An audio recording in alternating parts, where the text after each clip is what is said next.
pagbayad ng mahal, bumili ng magarbong bulaklak para ibigay sa iyong nililigawan o iniibig. Kasi yung malalaking bulaklak na yan, parang spectacular yung gesture. Mararamdaman nung babae, or for that matter, nung lalaki, minsan babae na kasi nagbibigay, nung lalaking iyong minamahal, na espesyal siya sa February 14. Maganda yung spectacular gesture na yon, pero paano naman yung another 364 days na hindi Valentine's? Kasi ang alam ko, ang pagmamahal ay hindi lang po masusukat sa isang spectacular day. Ang tunay na pag-ibig, mai-express natin yan ng totoo, hindi lang kapag February 14, kundi araw-araw, steady ang ating commitment. Kumbaga, hindi mo man mabigyan araw-araw ng bulaklak, pero may araw-araw kang patience, araw-araw na kindness, yung mga small gestures katulad ng pagsisilbi, pagtitimpla ng kape, pagbibigay ng chocolate, pag-iiwan ng mga note na I missed you, I am proud of you, kapag pinagsama-sama mo yung maliliit na yan, nagiging compound and it makes a lot of difference in your relationship. In fact, hindi yung Valentine's Day gesture, kundi yung araw-araw na consistent kindness ang nagpapaganda, nagpapabuhay, at nagpapalago sa ating mga relationship. Kasi naniniwala po ako na ang Diyos, kapag naranasan ng isang tao, hindi po pwedeng hindi magkaroon ng ebidensya sa kanyang buhay. Hindi mo pwedeng i-claim na naranasan mo ang Panginoon pero walang makikitang changes ang ibang tao sa iyong buhay.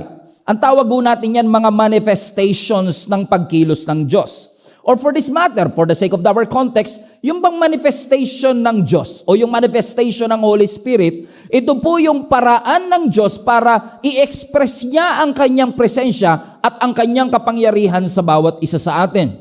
Bakit ba kailangan may manifestation ng Holy Spirit? Bakit ba kailangan may ebidensya? Bakit ba kailangan na hilingin lagi na ang Holy Spirit o ang Diyos ay maranasan ko sa aking buhay?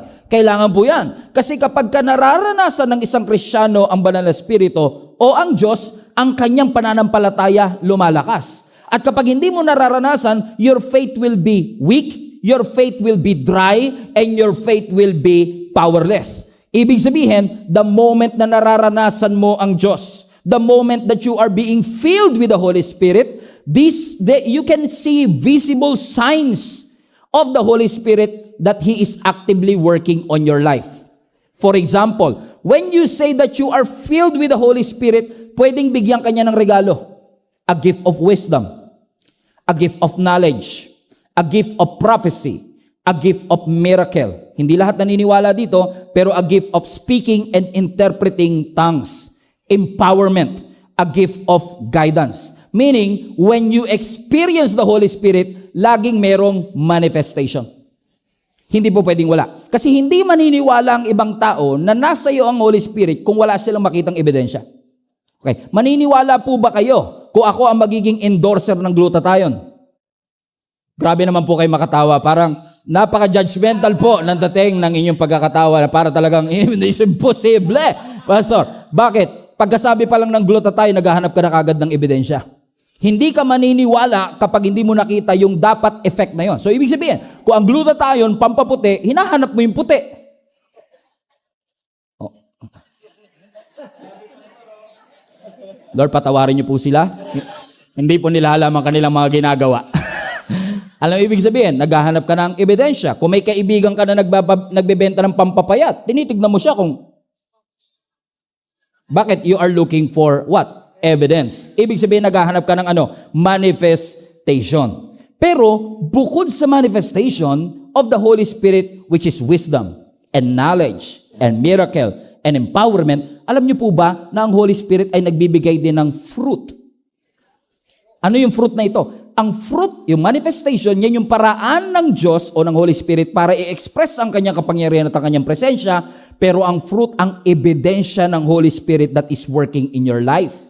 At katulad po ng text na binasa natin, balik mo anak ang Galatians chapter 5, ito daw po ang fruit of the Holy Spirit. Ano yon? Love, patience, peace, patience, kindness, goodness, faithfulness, gentleness, and self-control. Sabi mo sa katabi mo, nakailang ka sa siyam.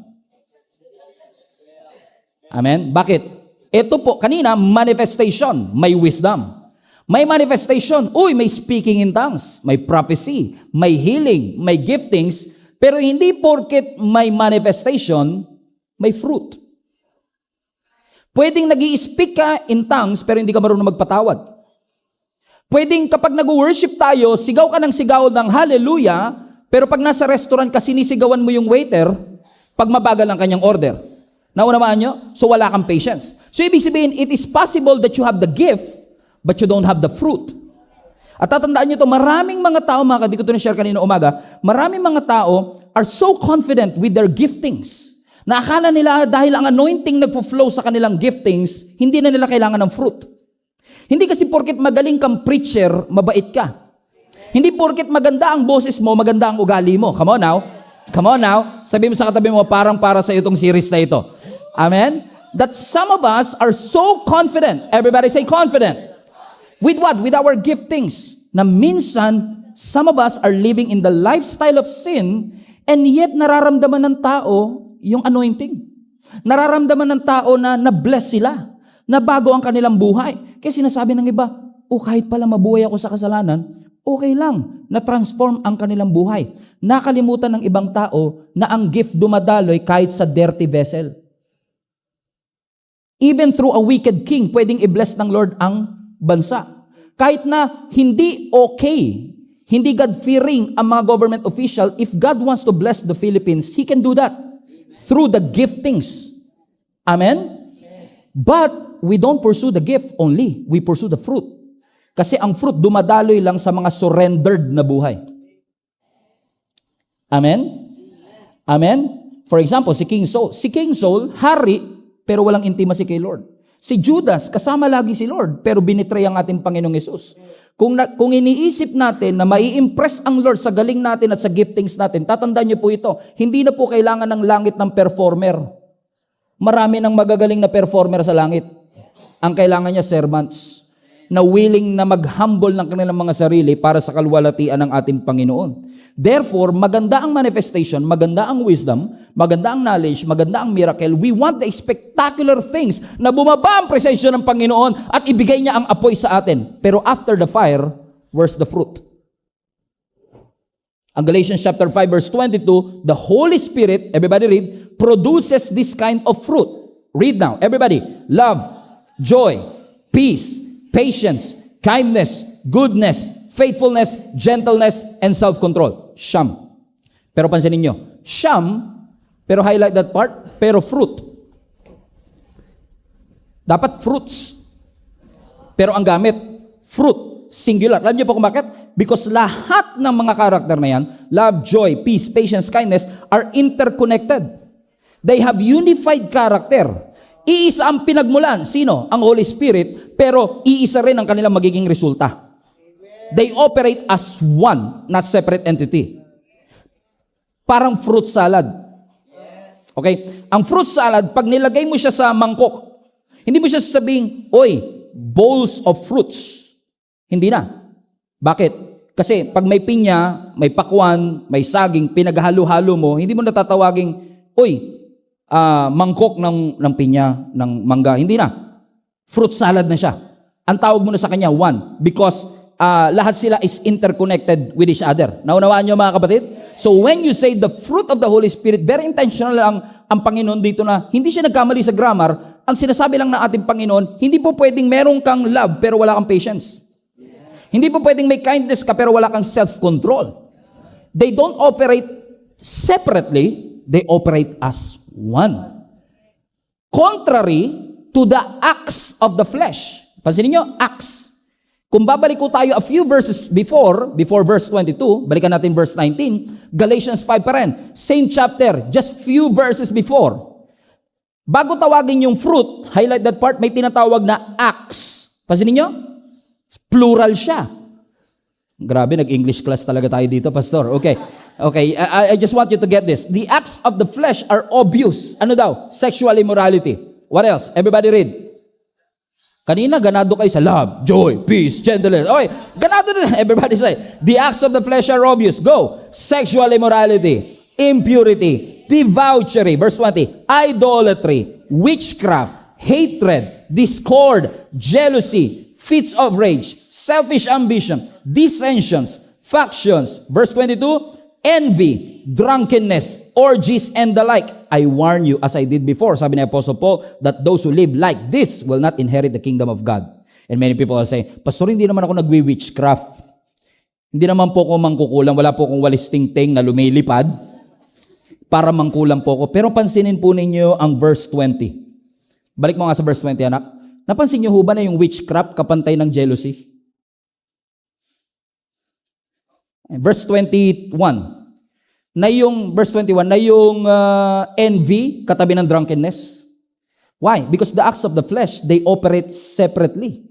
They operate, each is different and each is distinct. Unlike the fruit, they operated as one.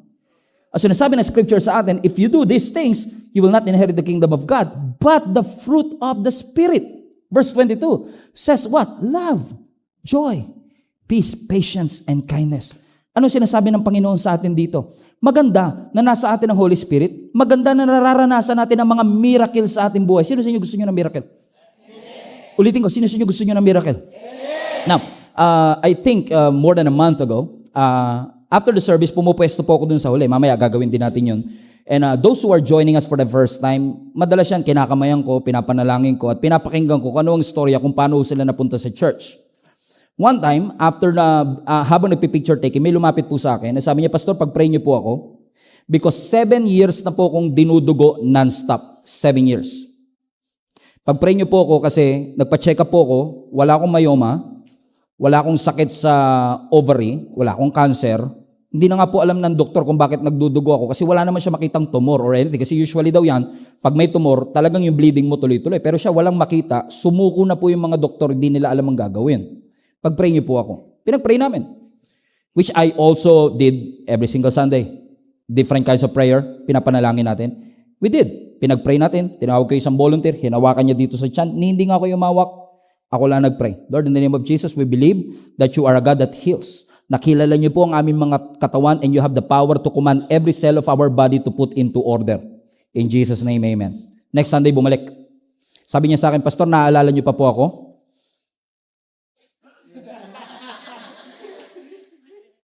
Alam mo yung gusto ko magsinungaling, sabi ko, yes, but I cannot. Sabi niya, last Sunday, Pastor, ako po yung nandito. Yung nagsabi po na 7 years po ako may continuous bleeding.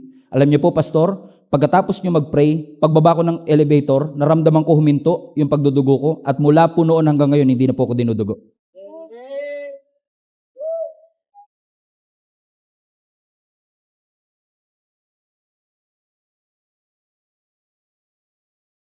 Now, I just want to clarify this.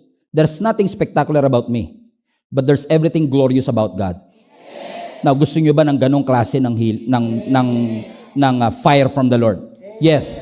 Pero, posibleng meron kang gift of healing, pero wala kang fruit of the character.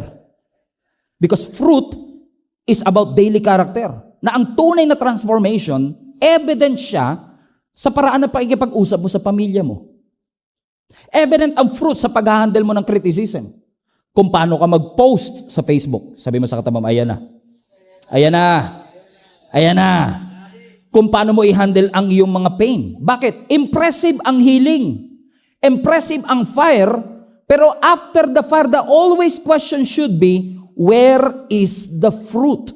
Maganda meron tayong gift of wisdom, meron tayong gift of knowledge, pero tatandaan natin, lahat ng fire is only for a moment. Pero ang fruit, it is a lifestyle.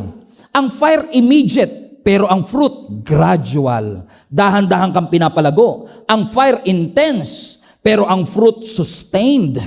Ang fire is only for a moment, pero ang fruit araw-araw mo siyang dala. In fact, yung work ng ating Panginoon, hindi lang siya laging spectacular. Naniniwala ko ang work ng Lord, personal din. Yung personal dealing niya sa atin. Yung wino-workout ng Lord, yung pride natin. Yung wino-workout ng Panginoon, yung character natin, yung attitude natin, yung ingratitude natin. Lahat ng yun, milagro din na ginagawa ng Panginoon sa ating mga buhay na gusto ng Lord ma-develop tayo na hindi tayo masyadong focus sa penging miracle. Gusto ko makakita ng fire na nakalimutan na natin, pwedeng you are on fire but fruitless. God wants us to be fired up and fruitful. Yes, the Holy Spirit can make you cry, shake, and even speak in tongues. But the big question always is this: where is the fruit? Kasi kung ikaw ay nanginig, ikaw ay umiyak, ikaw ay nag-speak in tongues, pero hindi ka natutong magpakumbaba. Come on now. So meron kang fire pero wala kang fruit. Ibig sabihin, pansamantala, facade. Parang meron kang appearance of great faith, pero walang changes and transformation sa ating buhay. Gusto ng Panginoon na i-sanctify tayo, baguhin tayo, na talaga pong lahat tayo ay maging totoong anak ng ating Panginoon. Amen? Hindi po porket nakaupo kayo every Sunday sa simbahan, automatic magta-transform ang inyong buhay. Hindi porket nakaupo ka sa Jollibee maghapon, nagiging chicken joy ka, correct? Correct? Why? Because real transformation happens when you exercise the fruit. Naalala ko si Jonah patungkol sa subject na ito because kung kilala niyo si Jonah, everybody say Jonah. Ang tawag ng marami dyan is a runaway prophet. Kaya po siya tinawag na runaway prophet kasi nga po, inutusan siya ng Panginoon para mag-preach. Yung preaching nga, hindi nga abutin ng 40 minutes. 4 minutes nga lang, tapos na siya. Actually, 4 seconds lang kung mabilis siya. Tapos na yung preaching niya. Ang preaching niya lang, repent for the Lord will punish you. Yun lang ang preaching niya. Tapos na. Pero imbis na sumunod sa Panginoon, tumakbo siya. Imbis na pumunta ng Nineveh, pumunta siya ng Tarshish. At dahil sa kanyang pagsuway, nag-orchestrate ang Lord ng matinding bagyo. To cut the long story short, nagbunutan silang lahat kung sino ang dahilan kung bakit sila binabagyo. Ang nabunot, taran, si Jonah. So ginawa nila, tinapon nila ngayon si Jonah doon sa may dagat. At watch this, at si Jonah ay kinain ng dilis. Nakita niyo niya sa Bible, di ba? Tinitingnan ko lang kung gising pa kayo. So kinain siya ng malaking isda at nanatili siya sa tiyan ng malaking isda, which I know, hindi siya whale shark, hindi siya malaking balyena. I believe this is a special fish for a special occasion na ni-rescue itong si Jonah at nanatili siya sa loob ng tiyan ng malaking isda for 3 days. Ni-rescue siya ng Panginoon. Question, deserve niya bang ma-rescue in the first place? No, he did not. Hindi niya deserve ma-rescue. Kakasuway niya lang sa Panginoon. At dahil sumuway siya, he deserves to die. But God is so gracious na nagpadala ang Diyos ng isda para siya'y kainin. In essence, lulunin at manatili sa tiyan ng isda for 3 days. At alam niyo nangyari? After na ma-rescue siya ng malaking isda, finally sumunod siya sa ating Panginoon. At pagdating niya doon sa Nineveh, sabi niya, repent! For the Lord will punish you. Simpleng-simple. Kung sumunod siya, tapos na, hindi na siya kinain ng isda eh. Pero ano mo, sabi ng scripture, dahil sa kanyang preaching na napakaiksi lamang, yung hari ng Nineveh nagpatawag ng matinding fasting. At sabi niya, magsisi tayo sa ating mga kasalanan, pati mga hayop nag-fasting. Not kidding, basahin niyo yung Bible, pati mga hayop nag-fasting sila because they take that warning seriously. Hindi ko alam kung bakit. Maybe because kasi yung tiyan ng isda, apparently, yung sinasabi ng mga historians, may mga amino acids po yan sa tiyan. Na yung amino acids na yun, pag nandun ka sa loob, talaga malalagas buhok mo. Pati kilay mo malalagas, bigote mo. Siguro nung lumabas si Jonah at pumunta ng Nineveh, wala talaga siyang buhok at all. Wala siyang kilay, wala siyang bigote. Kaya nung sinabi niyang, repent! Naniwala ka pa ni paniwala to, pre, hindi ng pinagdaanan, no? Kaya nagsisi sila sa kanilang mga kasalanan. Okay, kidding aside, that's not in the Bible, by the way. Okay, sure lang siya. Okay, but, watch this, nagrepent silang lahat. At sabi ng scripture, naglubag ang loob ng Diyos. At imbis na gunawin sila, inisper sila, pinalaya sila ng Panginoon. At habang nagse-celebrate ang mga taga-Nineveh, si Jonah galit. Nagtampo si Jonah. Kaya ako naniniwala si Jonah, hindi siya runaway prophet, pouting prophet. May kilala ba kayong ganun? Pag hindi nasunod ang gusto nila, puro artista na naman binoto nila. Hindi na naman nanalo yung binoto ko. May kilala ba kayong mga ganyan, mga pouting prophet? Kala ko pa naman ice cream tilapia pala laman. He was angry. While everyone is celebrating, he was angry. You know why? Let's catch up the story. John 4 verse 1. This change of plan. Ano yung change of plan? Imbis na gunawin, niligtas. Greatly upset Jonah. Watch this. And he became very angry. So he complained to the Lord. By the way, tip number 1, kung magko-complain ka, huwag kay Lord. He complained to the Lord about it. Ano sabi niya? Didn't I say before I left my home that you would do this, Lord? That is why I ran away to Tarshish. I knew that you are a merciful and compassionate God. I knew you were slow to get angry and filled with unfailing love, and you are eager to turn back from destroying your people. Sabi niya, paraphrase ko, eto na nga ba sinasabi ko eh. Kaya ayoko pumunta ng Nineveh. Kasi deserve nilang mapahamak. Deserve nilang tupukin ng apoy. Kaya nga ako tumakas para matuluyan sila eh. Kasi alam ko, pag tumawag sila sa iyo, masyado kang maawain. Masyado kang gracious pagbibigyan. Ayan na nga nangyari. Pinagbigyan mo nga sila. Now, this is interesting to me because just a moment before this, Jonah experienced God's grace. Listen to me. He deserves to die. Remember? He disobeyed the Lord blatantly. Nung sumuway siya sa Panginoon, nung tinapon siya sa dagat, deserve niyang malunod na at mamatay. But God rescued him. Nirescue siya ng Panginoon. At nung naligtas siya, ang sabi niya, ito na nga ba sinasabi ko? Ako dapat. Napansin niyo, naka-experience siya ng spectacular miracle. Come on now. Naka-experience siya ng fire in essence. Nakaranas siya ng malaking miracle na siya mismo ay dramatically ni-rescue ng malaking isda. At nung nawala na yung apoy, wala rin pala siyang love. Wala rin pala siyang compassion. Bakit? Ang gusto ni Jonah, judgment. Ang gusto ng Lord, mercy. Na mas tinignan ni Jonah yung kanyang comfort kesa iligtas yung 120,000 citizens of Nineveh. Kaya nag-pout siya. Ito na nga ba sinasabi ko?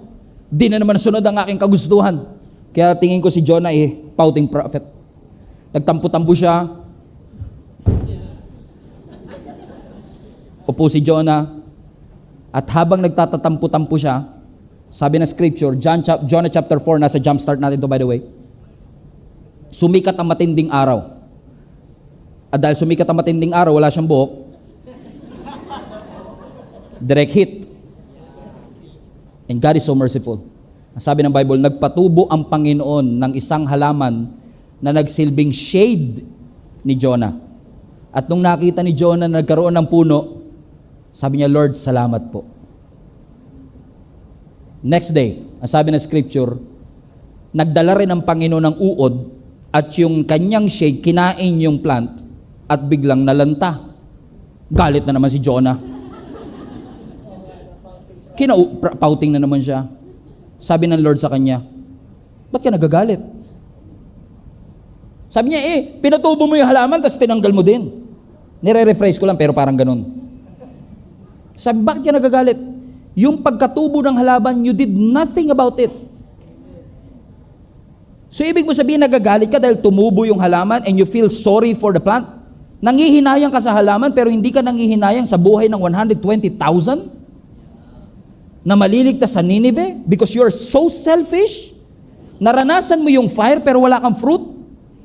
Naranasan mo yung spectacular miracle but you don't love your neighbor? You're not compassionate to them? Mas gusto mo yung comfort mo kaysa sa kaligtasan ng ibang tao? This is a wake-up call for each and every one of us na nakaranas ng kaligtasan na minsan kapag may ibang taong gustong iligtas ang Panginoon, feeling natin hindi nila deserve. Minsan may nagsabi sa akin nung nagsisimula pala ako magpastor, Pastor, bakit natin tinatanggap sa simbahan yung may mga tato? Bakit natin tinatanggap at pinapapasok sa simbahan yung mga nakasando? Dapat turuan natin sila na magbihis ng maayos.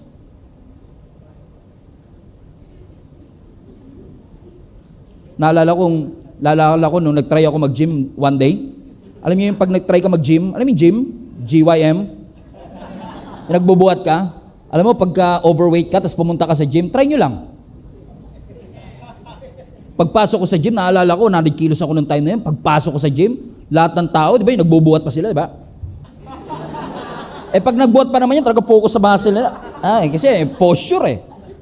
Tandang-tanda ako, hindi ko makakalimutan. Pagbuhat ko, Nung tumunog yung pinto at pumasok ako, lahat sila nagtinginan sa pinto. Parang basa ko sa lahat ng mata nila.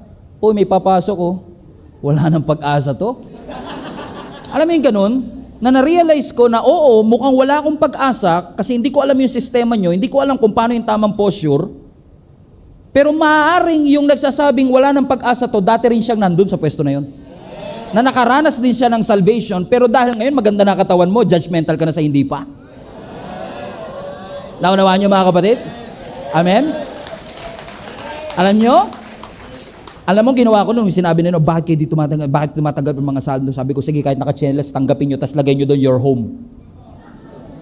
Because this is everyone's home. This is not a church for perfect people with perfect lives.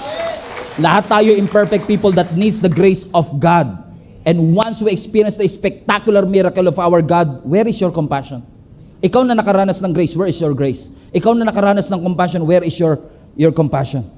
Yes, the Spirit made you cry, shake, nanginig ka talaga. Pero kung hindi ka natutong magpakumbaba, kung hindi ka natututong mag-apologize, the Spirit did not transform you from inside and out. Ang miracle ng Diyos hindi lang spectacular, nakikita ang tulay na work ng Diyos kung paano natin tratuhin ang ating kapwa. Kung paano natin tratuhin ang mga taong hindi natin kamag-anak. Minsan hinahanap natin yung powerful, hinahanap natin yung big moments, yung emotional moments. Totoo yan. Kailangan natin yan. Pero God's primary work happens in the ordinary, everyday moments of our life. Ang tunay na ebidensya na ang Diyos at ang Holy Spirit gumagawa sa buhay natin, hindi lang sa mga fire moments, kundi lalong higit sa mga fruit moments ng ating buhay. Si Moses, for example, literal niyang na-encounter ang Diyos through the fire, through the limit, through the wall. For a chance to be with you, I'm gladly risk it all. Diba? Through the fire. Ano sabi na scripture? Nag-appear ang Panginoon through a burning bush. Na-encounter niya yung fire moment. Meron siyang matinding big moment na na-encounter niya at narinig niya ang boses ng Panginoon.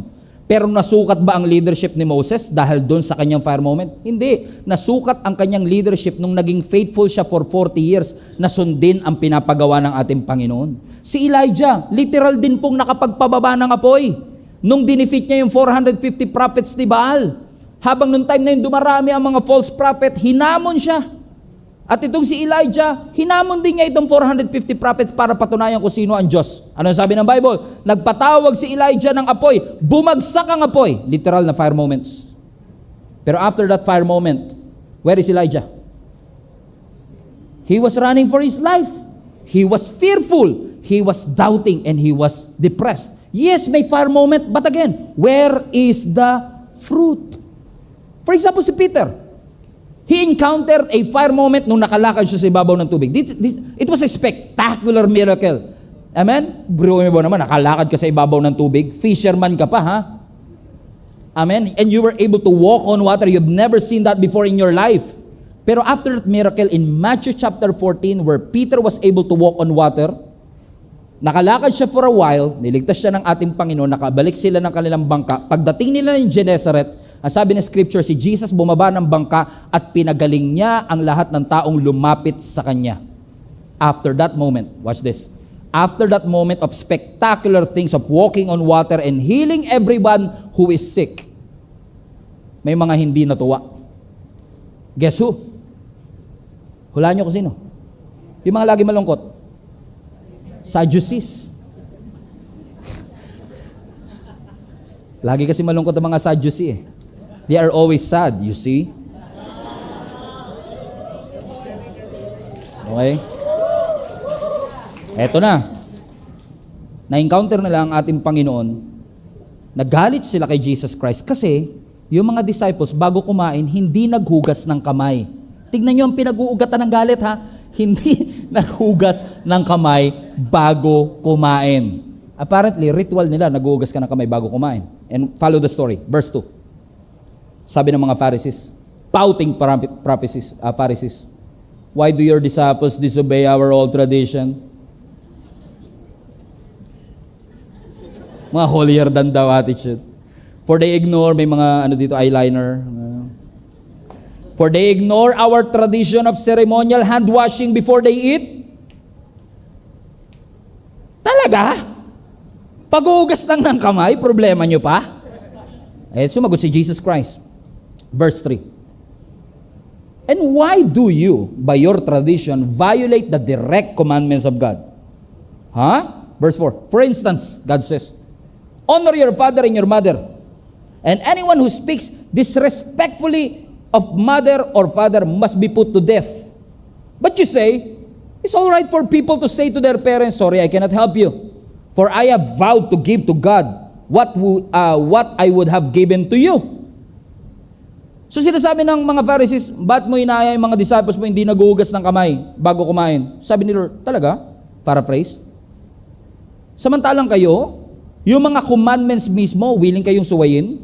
For instance, sabi ng Panginoon, di ba nakalagay sa 10 commandments, you should honor your father and your mother?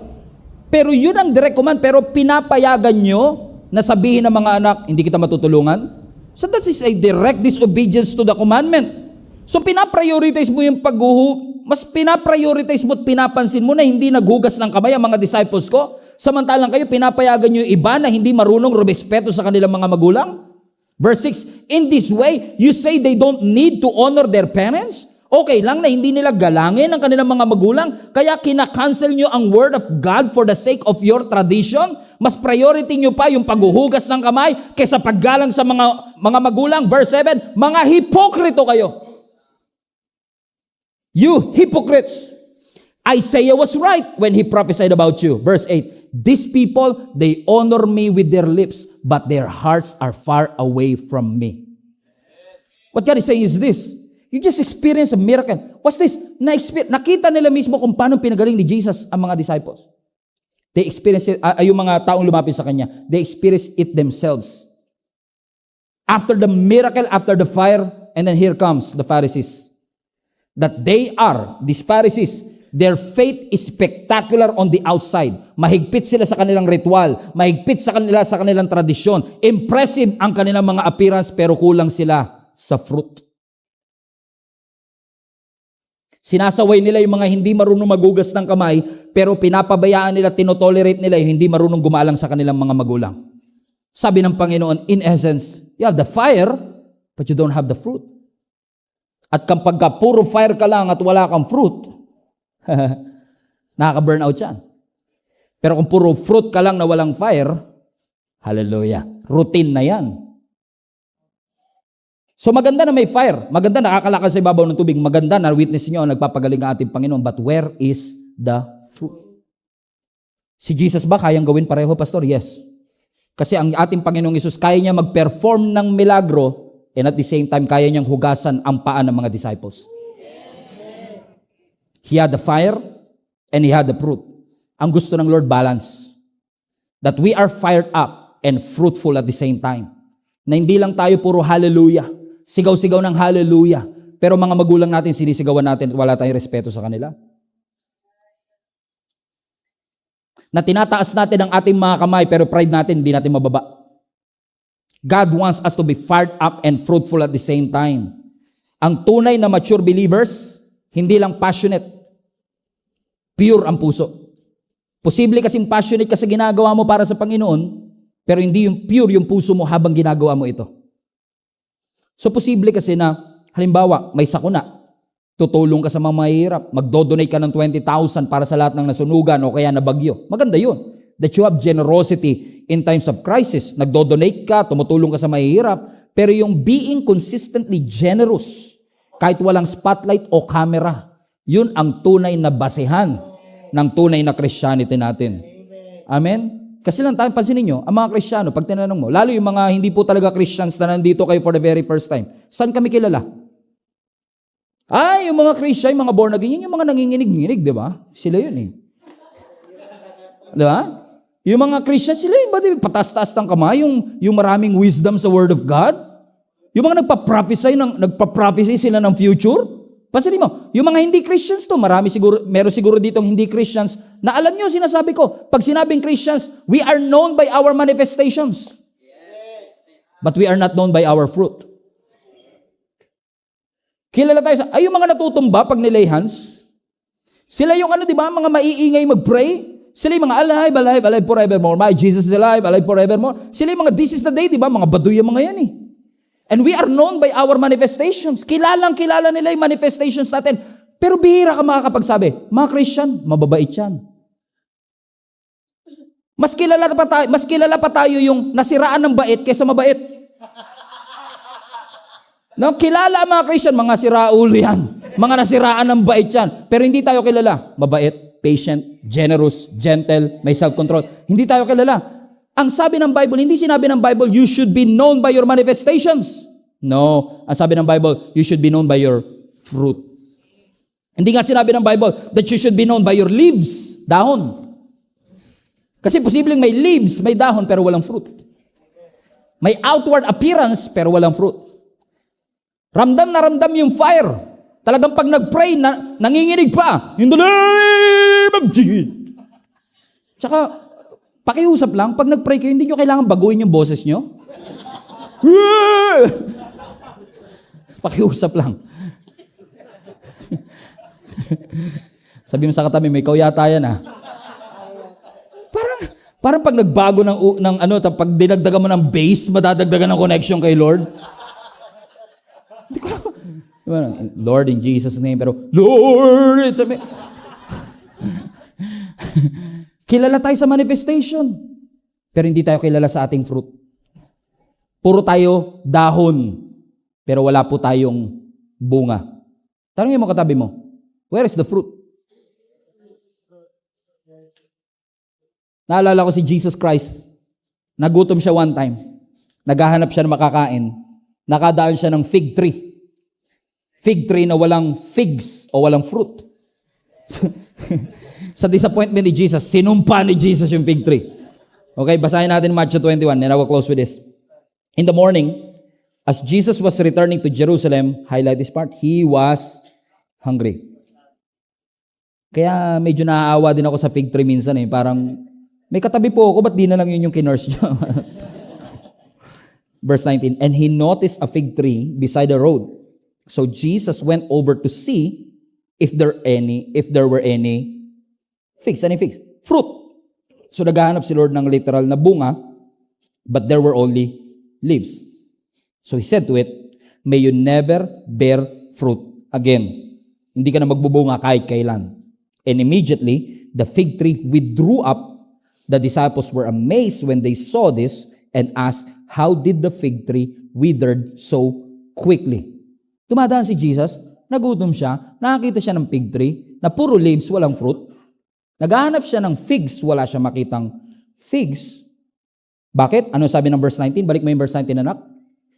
Verse 19, and he noticed a fig tree beside the road. He went over to see if there were any figs, but there were, highlight this part, only leaves.